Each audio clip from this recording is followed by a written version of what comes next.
Hey guys, this podcast basically contains some information about nutrition and exercising. What we want to say is that we are not qualified doctors by any means at all.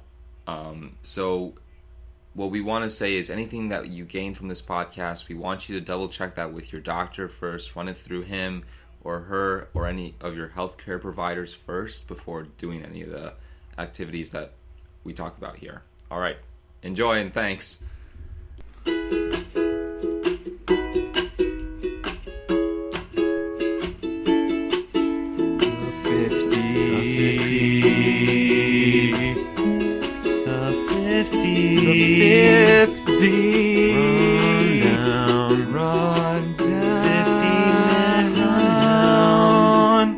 50-minute rundown. Welcome to the first and only 50-minute rundown. My name is Stephen Banks. And this is Nick Shaw. And together we are the 50-minute rundown. Hey, so this is basically two guys sitting down in a guy's dorm recording random thoughts about different topics we find interesting. And each week we try and bring in a third guest host, hopefully an expert in whatever field, or just a really good friend. So far they've been really good friends.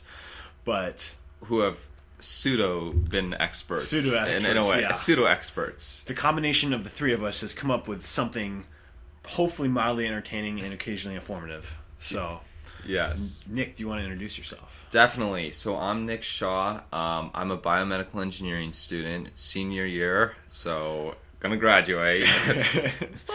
And basically, maybe just to kind of give you a rundown, I'm from Michigan. I went to high school in Michigan. I kind of dove into biomedical engineering because I really liked medicine, really liked building Legos. So if you combine those two, that equals engineering.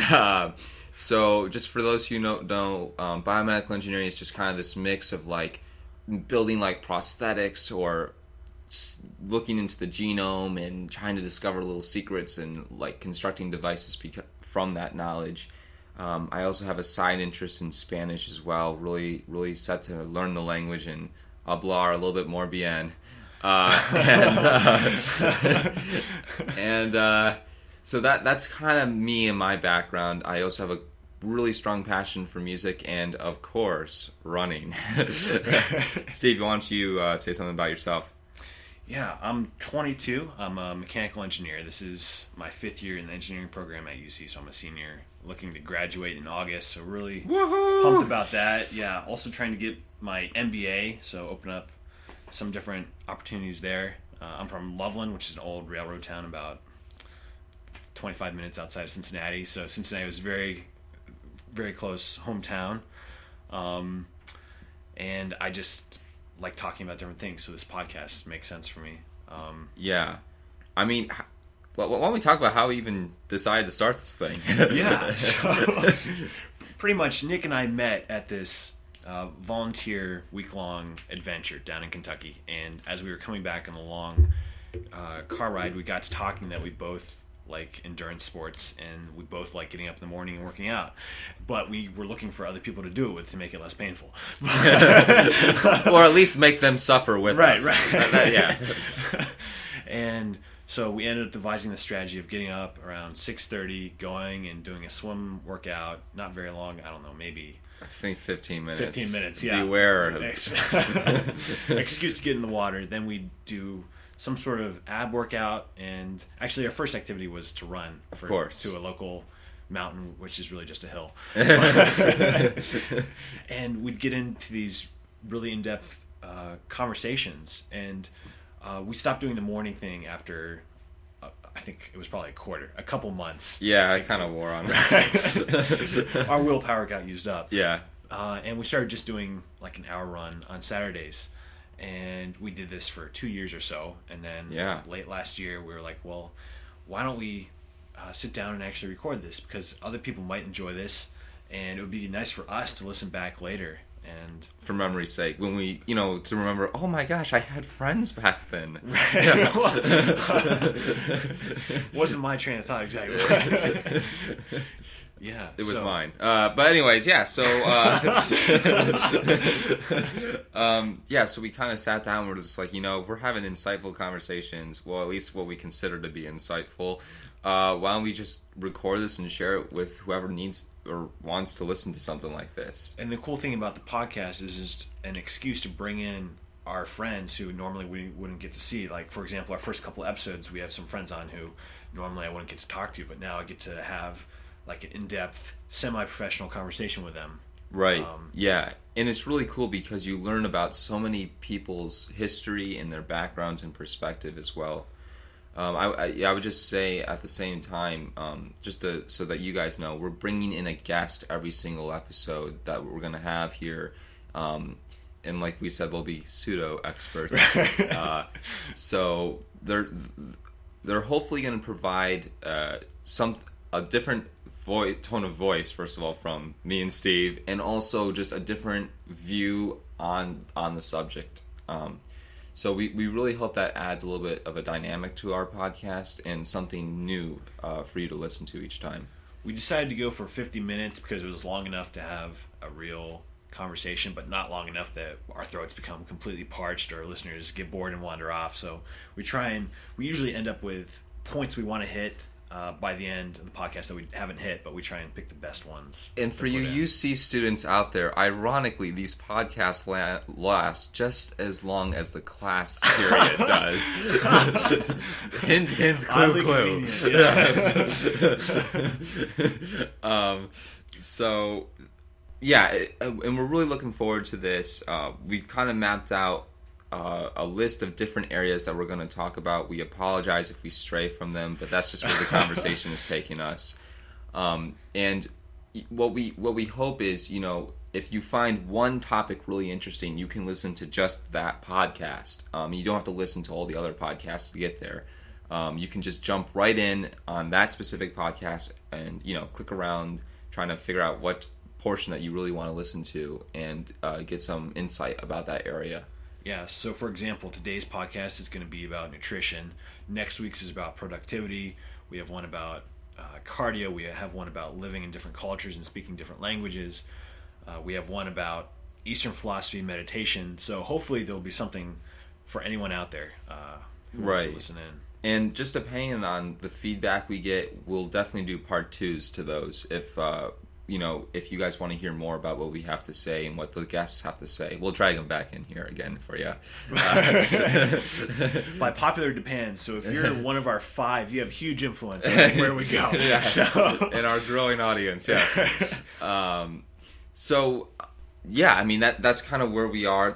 And the rundown part, obviously, is from the fact that we were running, which Steve cleverly came up with. After intense investigation and typing in many different rhyming potentials, rundown came out.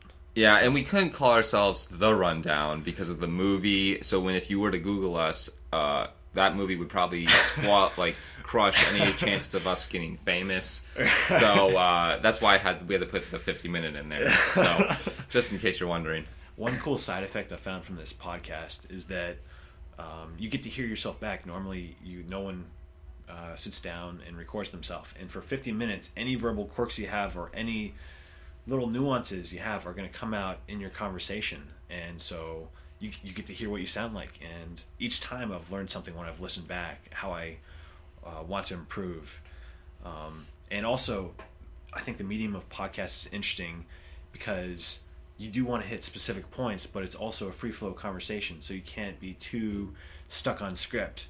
I personally really like the written word as a form of communication because I can sit down, get all my ideas out, and then polish them later, make them structurally make sense and build on each other. Whereas podcasts, it's not like that at all. You just have to sit down and have some fun and be ready for it to go wherever you want it, wherever it goes. Right. And I think another thing for us too is not only do we get to hear ourselves from a third party perspective, but we also get to see how we interact with other people. It's like you're standing outside of a recording and you're seeing how you interact with different personalities. And I think that is also really unique to see as well. And if you guys want, we can kind of share how we made our podcast in the future. So if you want to start your own, we're kind of doing this from scratch ourselves. So we can maybe share some tips with you on how to build something up to this point. And if you are a good friend or an expert in something and you think it would be interesting for the podcast, please contact us. We'd love to have you on. Yes, very open to suggestions. Okay, so with that, we're going to start with our first podcast on nutrition, and we really hope you guys enjoy this. All right, yeah. Thanks. All right, guys, so we're going to move our topic now to nutrition. With us, we have Frank. Frank, you want to introduce yourself real quick? Yeah, I'm Frank. I'm a senior engineer, mechanical. I've been on a few different extreme diets, such as a weightlifter type diet and a paleo diet that I'm on currently, and also a bunch of junk food diet. We call that free for all. Free for all. I like that. Yeah, so basically today we're going to be just talking about nutrition and different diets that we've all tried. We've all done different things, it sounds like, and maybe from our personal experience kind of tell you about what we've learned over time. Steve, do you want to hit us off with some points that you've been thinking about? Well, I mostly brought questions for Frank because I'm interested in hearing what he's done, but I think, yeah.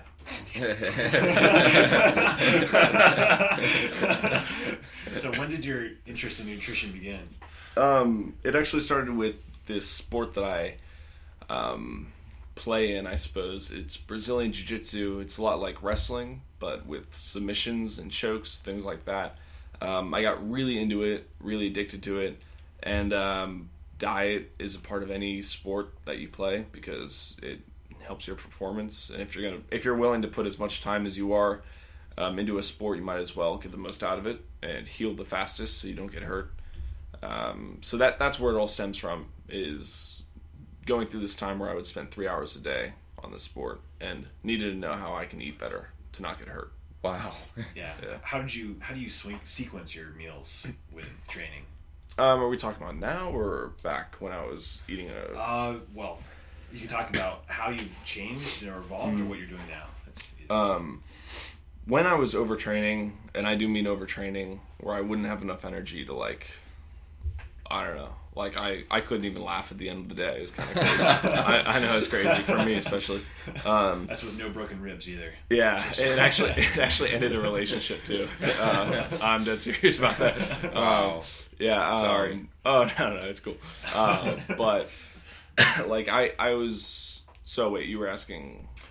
What's your basic strategy? How do you have enough energy throughout the workout? So I am training under George Gagel, Professor George Gagel, who's he's a famous fighter essentially. He's on TV. He's been on TV many times, and he's a huge mentor of mine. And one day I asked him, I was like, what can I eat?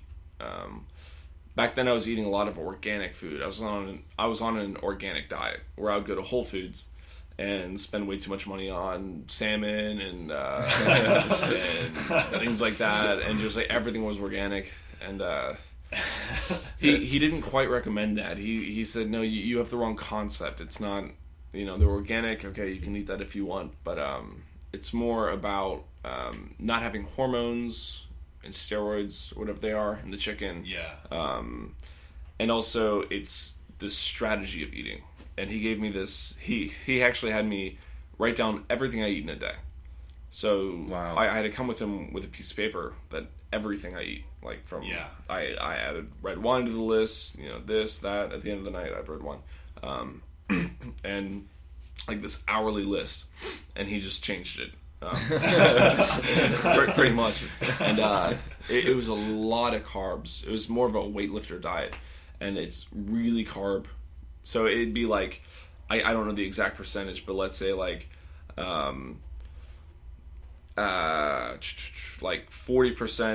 carbs, 40% protein, and 20% 20% fat. Okay. Right? Yeah. So about that area, and 1% red wine, of course. He actually said that was a very healthy thing to do, and that's absolutely fine. Before or after practice? After. Okay. After. Yeah, you don't want to drink before jiu-jitsu. But so anyways, he gave me an hourly diet where I didn't go 2 or 3 hours without eating a meal, and they weren't snacks. The mindset was you're eating a meal. and everything had strategy. You always had carbs, and you always had fat, and you always had protein. So I'd eat this full breakfast with like a 6-egg omelet, egg whites. Holy cow! Yeah, a lot of egg whites. I would drink egg whites all throughout the day too. But we put a lot of egg whites and then all these different types of vegetables. It's just huge omelet that's like 12 inches in diameter, let's just say. Wow. And then along with, I had to eat a cup and a half of oats, which isn't too bad. But at lunch, I'd eat a cup and a half of rice, which expands to like 5 cups. Right. Yeah. Oh So my like that, gosh. I had an hour break, and with all the foods I'd have to eat, 12 ounces of steak, 5 cups of rice, and like 2 apples, 2 bananas, like things like that. It was literally tedious because I would just eat the entire time. It was constant eating, my gosh. stuff in my face, and right in time I'd go back to work. Wow. So how much variance would there be from day to day? It was the same, except every couple weeks my body would adjust to it, and he would give me more. He'd say, "Great, now you're gonna eat 2 cups of rice." So his end game was to turn me into a furnace where I just burn all of this energy, all of these calories, and I just eat more and more and get me bigger and bigger and bigger, and then teach me how to cut weight, and then go into jiu-jitsu competitions and just throw people around. Okay, sorry, I just had a quick question. Of course. You said drinking egg whites? Yeah. Like if they're in a box, they're pasteurized, So you they're can healthy. drink them. Yeah. Wow. Okay. I And didn't know it's not as like people would gag when they see that, but like it's like off water is how I would describe it. Like it's not quite water, but it doesn't really have much of a taste. Like I would try it sometime, just take a swig. It can get a little gross though because it can like link to each other. It made me a little sick sometimes. But when you were eating those like 8 to 12 eggs a day, yeah. you were only eating the egg whites of those eggs, right? Yeah. Okay, I was yeah. permitted to I was add gonna one say your heart would egg have died. and I'll get to that later about the cholesterol and heart disease, because now I'm on the paleo diet where that kind of behavior is encouraged, like eating a lot of cholesterol. Apparently there's not, again, I'm not a doctor, but apparently there's not a link to cholesterol that we have in the foods to heart disease, and a lot of that has to do with salt and other things. I don't know it well enough to teach it, but I've heard that before, which is why I know a lot of people on the paleo diet that are like ripped. Like these guys are ultra men that are like lifting these heavy weights doing CrossFit and then eating just bacon just constantly and other greasy foods. So have you ever used a calorie tracker, or what was the max No, never. calories you've gotten to? Oh jeez, I don't even want to know. Over 9,000. Yeah, like I have no idea. It was about eating as much as possible, but Yeah. back then I was training so hard that it made sense. I needed that. You know, I would come in and I would get up at 5 a.m. after having like 6 hours of sleep, which is not enough when you're training as hard as I was, and then go in and train at 6 a.m. with a few guys. We'd roll hard, and then I'd go to work. You know, sores can be eat, come back right after work, and then just train the whole night from like 5 to 9. So I mean, it was crazy. So you train times. twice a day? Not now. I'm lazy now. Like Yeah, no, you trained. I'm saying. yeah. So a lot of it times, and jiu-jitsu is not like running. You know what I mean? Right. Like it tears your body up. Like I've had a surgery before. I've had plenty of issues with my body because of that sport. But What hurts right now? actually, right now from Rockwell climbing, I tweaked my shoulder. That got me nervous. I will get hurt whatever I do. I don't know what it is, but that's just me. Wow. So you switched diets. So I went on that for a while, and to be honest, I just burnt out with that much training, and I don't know. It might have been having to do with the breakup. You know, mentality is part of it too, and I mean, I think motivation is, you know, half of this entire thing, right? I mean, Right. Going through a breakup, my dog died, and eventually I was just like, I don't feel like doing this right now, you know, and like, where is my motivation to go train this much and whatever? So it kind of took me off track of that. I mean, I shouldn't blame those two things. It was my motivation, my fault. But whatever it was, stopped training so much. And then when I stopped training, I kept eating. It's like your body's like, keep eating, you know? And like, if I didn't eat 7 cups of rice, I'd be hungry, you know, because your body's so used to it. So I started gaining a little bit of weight, and then I was like, okay, I need to stop. So I stopped eating that. And just basically for a while, I went on a lighter diet of that, just less food. And then I went on a period of time where I would just eat whatever and drink a lot. Yeah. I like alcohol. I think it's a lot of fun to drink. I'm of age and I have a good time with it. So it's not healthy, but I enjoy drinking it. So that is conundrum. That is a part of my diet, you know, that I have to work around and realize that there's a lot of sugar in there, a lot of carbs, right? Yeah, carbs. So I've got to compensate for that in a way, and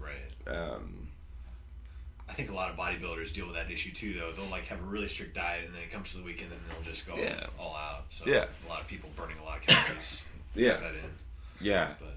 So that was like a free for all diet, but then you're on a paleo diet. Yeah. After I just like didn't train for a while. I got like I won some tournaments, and then I remember the last tournament I did to date was I got second in an absolute tournament, which means like any skill, any weight class, just anyone can just come in and like fight in this like stacked division, right? So after that, I felt like successful. I actually got second place. I lost to this like 350-pound dude that I can show you guys a video. Like this guy was a monster and he threw me around. But still, it was a success. In a way, it was. You know, I felt good. And so after that, it was like one of those moments where you're like, okay. So after that, I just went on that free for all, and then I went on a cruise, and that was the end of the free for all because I just felt like a piece of crap. You know, like I just constantly ate just disgusting things, and I was like, this is enough.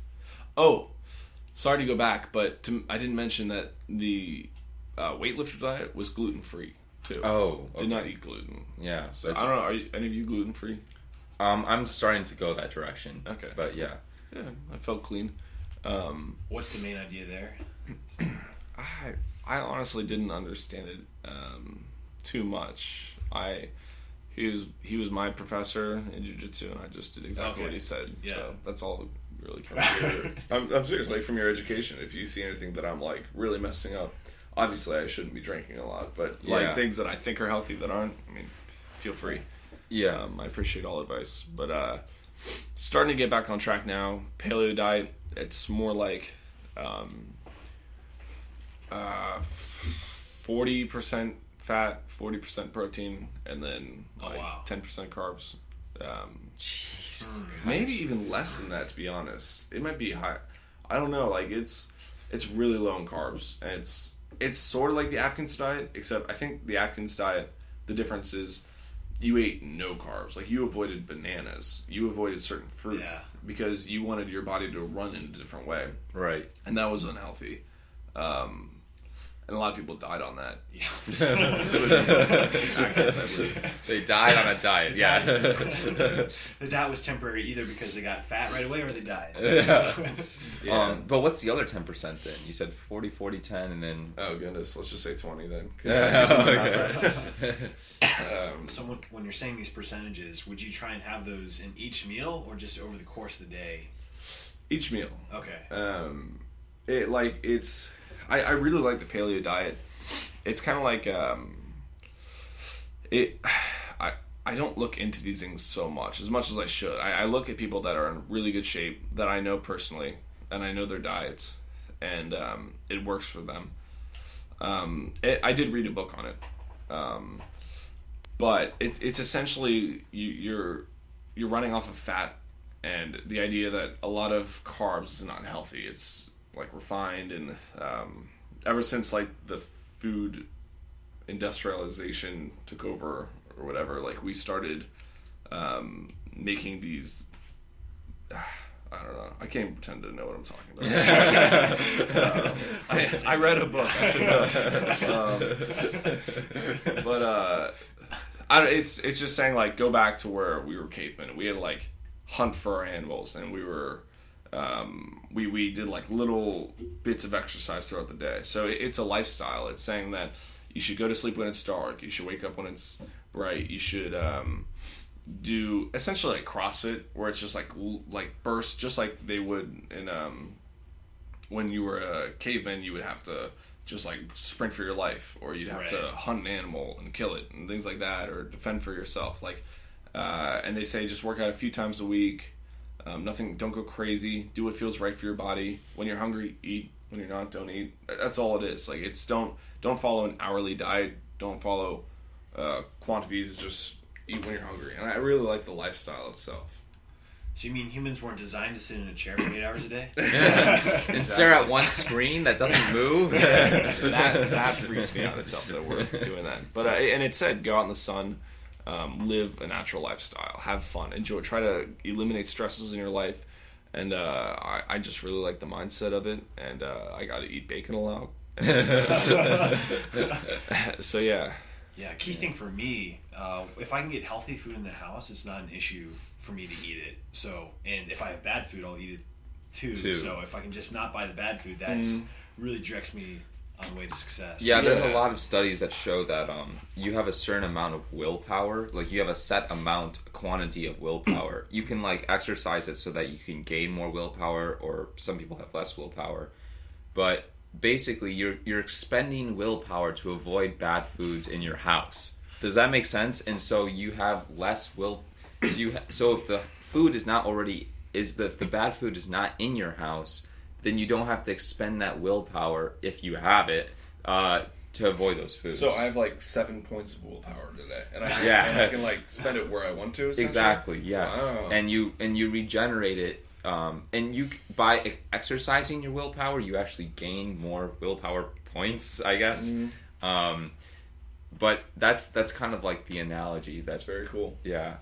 Like, if I buy a pack of Klondike bars, since I normally eat clean, they'll be gone in like 24 hours. So. Oh my goodness! Yeah, I got these yogurt covered pretzels from Whole Foods yesterday. I don't know if you've had those before, but they're think I have. Delicious, and I ate the entire huge bag.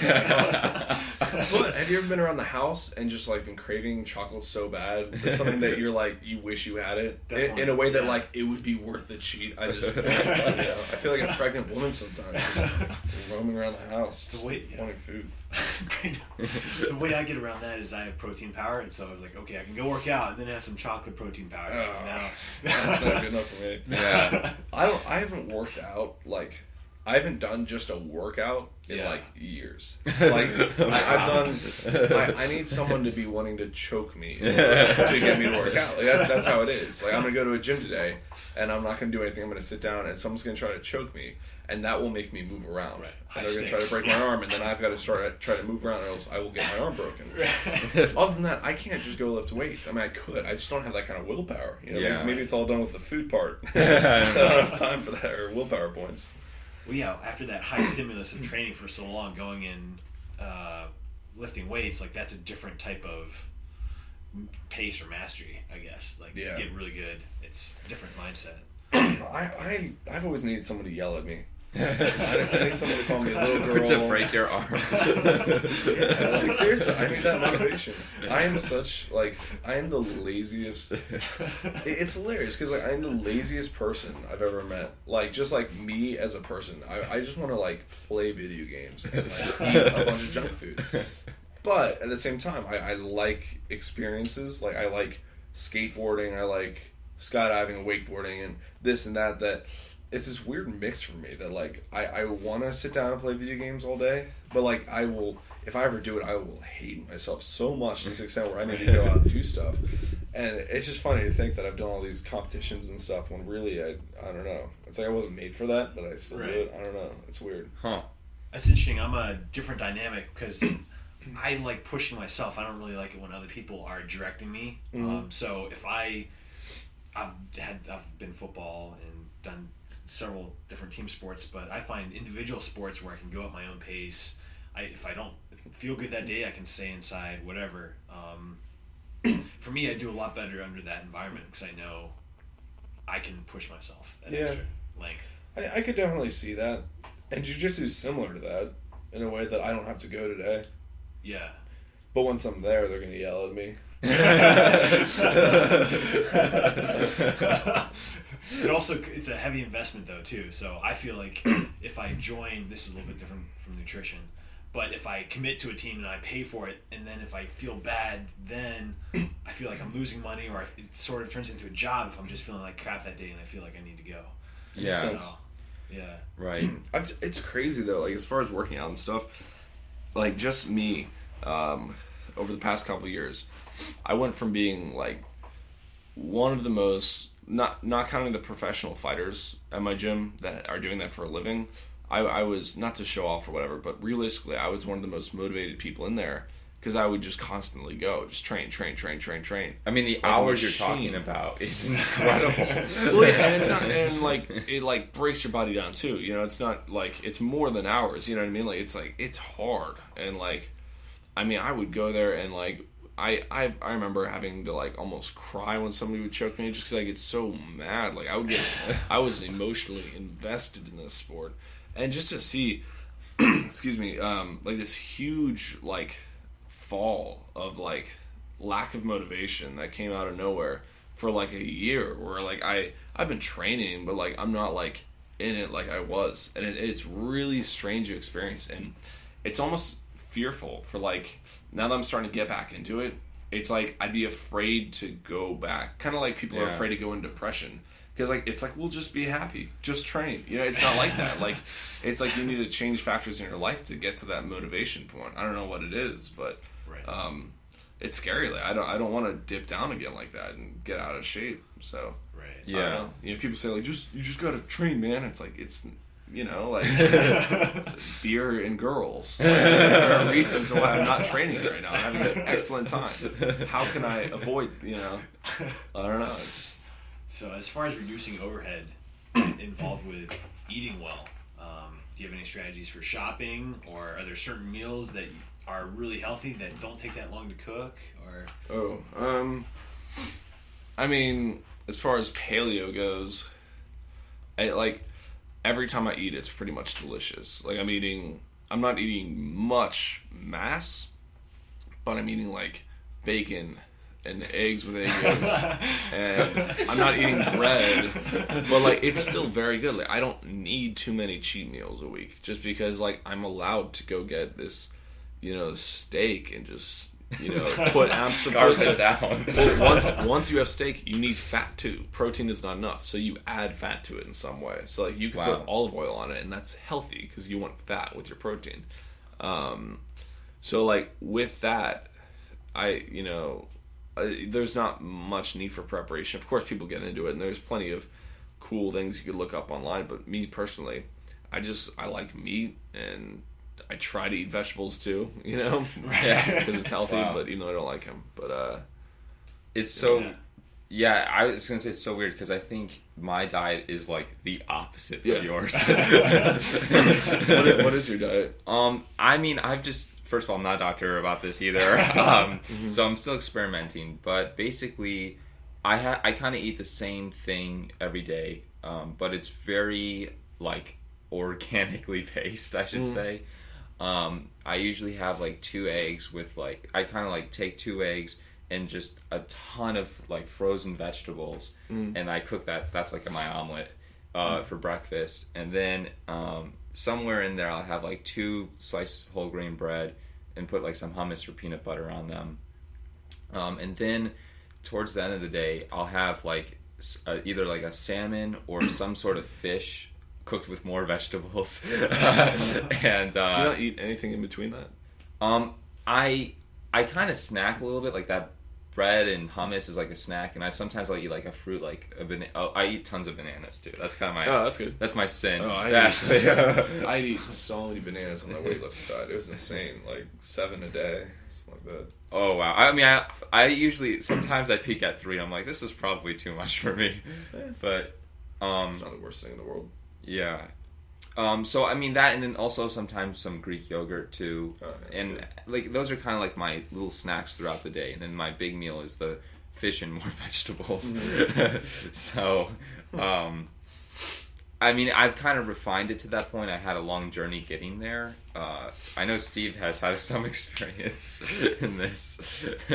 Yeah, well, Nick recommended me this one crazy diet. This is pretty much black beans and I remember you talking about this. bread, and I'm still sort of on it. Black beans has gotten really old, so I try and add in mushrooms or I whatever could I imagine. can. Yeah. And also, I love salads, but there's so much overhead with it. I usually go the frozen vegetable route. And it's tasty, but there's only so many varieties that Kroger has, and it just gets old after a while. So, And like that's how my old diet was. Like it would get so old that it just made me not want to have it and made me want to go have cheesecake. You know, like, it's like that. That's why I was afraid of going back to this this weightlifter diet, is because I after I just got so sick of it, I fell so hard that this paleo diet is like a realistic lifestyle for me. I can have these delicious foods, and it's considered healthy. And I always say considered healthy because I don't have full faith in it yet. It's just hard to believe that putting bacon in your body like that is healthy. I haven't seen bad results, but like it's scary to do, you know? Yeah, I think one thing, especially with diet, is that unlike other scientific areas, there's no consensus on specific foods. And clearly, I mean, most studies will agree that a McDonald's cheeseburger is worse than like a plate of, you know, freshly cooked vegetables or something like that. Clearly, you can show that, but and those make very significant differences in your life. But I think when you get to like the nuanced things like eggs versus fish, or like this broccoli versus cauliflower, like, or if bacon is unhealthy, you know, some people will swear their life. I know guys that are more ripped than any of us combined that eat a lot of bacon, and they also work out a lot. Who knows their heart condition? But and also you know depends what I on mean? what your Like, a lot of definition people of would healthy say is. bacon, like that's not healthy. That's terrible for you. It's grease. It's fat. But you know, there are some very healthy, in quotation marks, guys that, you know, would definitely argue. And I think that all of them are healthy in their own way. I think that the weightlifter diet I did, which is the opposite diet of mine pretty much, or kind of like yours, I think that's healthy. I think they're all healthy. If I started eating a bunch of carbs with all this bacon, it would be terrible for me. You know, but if I follow the paleo diet itself, I believe it's healthy. If I follow this diet itself, I think it's healthy. So I think there's a lot that are healthy, and of course there are those scams, but yeah, it kind of all depends on what your goal is. All humans are different, so there's going to be some basic commonalities, but it's going to vary, really. Yeah. Yeah, for me, like for example, I used to have a lot of food allergies, so a lot of diets would be good for me. Right. But I think that's also, like, I was used going throughout life denying myself that cake, and so I think that's why it's easy for me to adopt diets, is because I already have that. that's so interesting, because like I grew up with I grew up not really encouraged too much to do sports. I did soccer for like 10 years, but like other than that, I didn't have like a wrestling dad. I was like, get back on the mat, you know, and like keep training. Yeah, he's just like, my dad always encouraged me to eat a lot of food. Like, he would encourage me to eat the biggest hamburger you could buy at the restaurant and always finish it, because he wanted me to get protein, so I grew up big. Right. I mean, I'm kind of big, but like I'm not sure if that's why, you know. But at the same time, is what I'm saying. I didn't really have that. Don't eat that cake. It was constantly just eat whatever you want. And then to go from that to this extreme point of, you know, like eating everything perfect to the hour. You know, at 9 p.m. I have 2 scoops of peanut butter with 2 bananas and 2 scoops of protein. Holy like that cow. that kind of diet, right? Oh my gosh. Yeah, I have a list, this hourly list that I used to follow. But like that kind of diet to back to lazy, I don't know, it's just kind of interesting to follow. Like the psychology behind all of that is very interesting to me. How you grew up that way, you know, and it's worked out. And me, I grew up in a very lackadaisical way, and it's like either extreme this or extreme eating, or, you know what I mean, back and forth. So I don't know, it's just interesting. Yeah.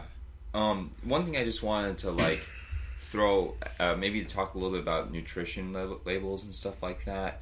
The reason why I'm talking about this is because I'm a biomedical engineer, so I kind of have some bio experience in this. One thing I want to talk about that I think a lot of Americans don't know about is what's called a glycemic load or a glycemic index. I don't know anything about this. No, okay. So Like let me. blood sugar kind of. Yeah. So glycemic just means like glucose. It just refers to sugar. Glycemic index and glycemic load are two different terms, but they're both very important. They both refer to the amount of sugar that you're intaking, like per unit of food, or per time, depending on what you're looking at. So, for example, like peas have a really high glycemic index because they actually have a lot of sugar in them, but they have a rather low glycemic load because they slowly release that sugar into your bloodstream. Does that make sense? But for example, like candy has a really high glycemic index and a high glycemic load because you're taking in a lot of sugar and releasing it really fast. And the high glycemic loads are like the guys you gotta really look out for because, like candy, if you put a lot of sugar into your bloodstream right away, first of all, it'll make you what's called insulin resistant over time, and that's basically diabetes type 2. Okay. And it'll make you feel really hyper and you'll want to jump around and stuff, but eventually your body gets used to you intaking all this sugar all the time, and your insulin, a protein found in your blood, doesn't work anymore. And it's really, it's just something that a lot of people, I just wanted to mention on this podcast because it's just really important for people to know that. So, sorry, that was kind of on a side note. That helps me a lot. But- Like, I need every scare I can get to get back on a healthy diet. That's what I'm aiming for. Yeah. So, What's sorry, go ahead. Well, I was just going to say, a lot of foods that are healthy tend to have like a low glycemic index, and ironically, the fiber that these healthy foods have decrease the rate that you absorb your sugar. Does that make sense? So the fiber kind of like acts as this like diluting agent so that you don't absorb all the sugar immediately. So that's why white bread, which has like zero fiber, it has a high glycemic index and a high glycemic load. But whole grain bread, which has a ton of fiber, may actually have almost the same level of sugar in it, but it's released a lot slower. And that's why actually it lasts longer. You can run much farther in events, or like last a lot longer in any type of aerobic activity, because you're having this store of glucose in your body. Interesting. I think I'll have to listen back to the podcast to get the full impact of your Yeah. I think there's a lot of foods out there that, like, we all know. Like, we know if it's healthy or not. You can look at a banana and say that's healthy, and you can look at broccoli and say that's healthy, and obviously like a Snickers bar isn't healthy. Please don't sue. But like I like most of it to me is motivation. Like if I wanted to get my 6-pack back or whatever, I know what I'd have to do. You know what I mean? It's not like I need to combine all the perfect mix of vegetables. To me, it's motivation to me. I don't know. Like, how do you guys feel about that? Is that the problem you guys have, or is it like, do you not know enough to get in perfect shape? Well, I think the thing is once you are motivated, you reach a certain point, and then you're like wondering what you can do more, and that's when the questions arise. Like, what's better, cauliflower or broccoli? Or mix of both. I've been there. Yeah. I got you. But I agree with you that if you can get motivated and up to that point, you've already done. You're there. You've done half the battle. I mean, I love Jim Gaffigan's speech on that, where he's like, "Do you ever see like a really fit guy at the gym? It's like, why are you here? You're done, man. You're done. Leave." yeah. For me, I just try and eat healthy just because that becomes your body. That is your physical essence. Right. So it's really easy to talk myself into it. And I've been eating clean for a long time, so I'm not sure why I don't have the 6-pack. A mystery. Not a doctor, but from what I've heard, it's a matter of genetics and body fat content. Okay. A lot of that is body fat, that you don't get the 6-pack until it's like down to 11% of something. Right. I don't know. I think I'm like 10%. I I never do like chose. endurance sports, but I guess I just need to go a little bit farther. Or Do you do ab workouts? I mean, not like, I think swimming you get a little bit, and then sure. I mean, I do a lot of biking, core stuff. Right. I've never been like a ripped guy, but I don't know. A lot of my vegetarian friends will be pretty ripped. Yeah. The thing is on that workout or that weightlifter diet, that getting a six pack was not part of the goal. I was not motivated to look good back then. I was so motivated to do well in jiu-jitsu. I said, I don't care. He's like, what are your, when he's asking me about the diet that I want, he's like, what are your end games? Do you want to look good? Do you want to have enough energy for jiu-jitsu? I'm like, I don't care about a six pack or anything. And the goal is actually to make me big, like heavy big, to make me injury resistant. Resistant. Yeah, 'cause the more fat you have, the more protection you have. So, six pack was not actually the goal. It's kind of funny thinking back, but we got about 3 minutes left. Oh, wow. So I don't know if there's any other comments you guys wanted to make in general. I just wanted to say that even though some of the food gets old, if you're eating a lot of salads, it does start tasting better after a while. Like you start being able to taste the nuances, the taste that you miss if you're overstimulating yourself with a lot of sugar or ice cream. I completely agree with that. Like, try drinking coffee black for a little while, and you'll actually start tasting these flavors that you never knew were there, as opposed to having sugar and cream in it. Yeah. For sure. Also, I would say there was like a story of this guy who wasn't able to eat because of a disease he had. And so because his tongue wasn't used, his brain, first of all, the sensors on his tongue like kind of died essentially, and his brain, like the neurons that are responsible for, oh, you have this taste, just kind of rearrange themselves for like smell or other sensory organs. And as a result, he couldn't taste like anything when he actually was able to eat, like years later. But the ironic thing is that he actually regained his sense of taste by just eating food, because all of a sudden his body's like, actually, these sensors are useful on the tongue, and we should denote some neurons to this. The body's a cool thing. Yeah, so the point of the story is that, if something tastes really bland to you right now, if you keep eating it and don't eat like other sugary or spicy foods, that bland food might actually itself become very tasty. So that's convenient. Yeah, very convenient. Yeah. I think this talk right here has gotten me more motivated to go back and do a healthy diet. It has. I'm looking forward to it. Yeah. As far as martial artists' weekly budget for food, any sort of estimate on that? I don't know. I spend a lot of money. Yeah. I don't even really look at it. I don't collect it. Yeah. I figure my body's more important. A couple things I don't look at: dates I take on girls and what I spend at the grocery store. Those two things. When I'm a rich, 50-year-old engineer, right. The amount of money we'll be spending and making at that point is so much bigger than what we're doing right now that this is pretty negligible. Yeah. But I value our time right now and want to make sure that it's the best time you can have. So I don't know. Right. Yeah. All right. Unfortunately, that was all the time that we have for today. Once again, we just want to reiterate that, we are all not doctors, and anything that you hear on here, we would like for you to check out with your doctor first or consult your health provider first before doing anything. All right. Thanks, guys. We'll see you on the next podcast. Yeah, thanks a lot. Thanks for having me.